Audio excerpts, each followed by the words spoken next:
Guys welcome back to my new mini vlog. तो अभी 2 दिन से व्लॉग बनाया नहीं था, तो आज मैंने सोचा कि व्लॉग बना लेते हैं।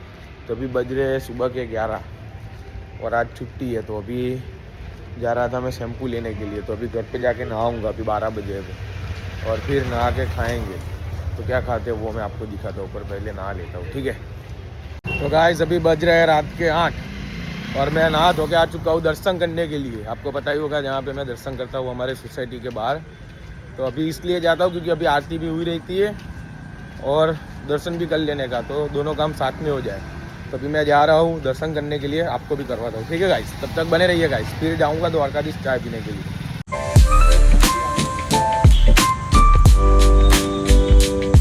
कल के व्लॉग में गाइस कुछ कंटेंट मिला ही नहीं, तो अभी सुबह हो रही है तो मैंने सोचा कि व्लॉग को एंड कर देता हूँ, ठीक है गाइस। तो अगर आपको ये व्लॉग पसंद आया तो व्लॉग को लाइक करिए और चैनल को सब्सक्राइब करिए गाइस। Thank you.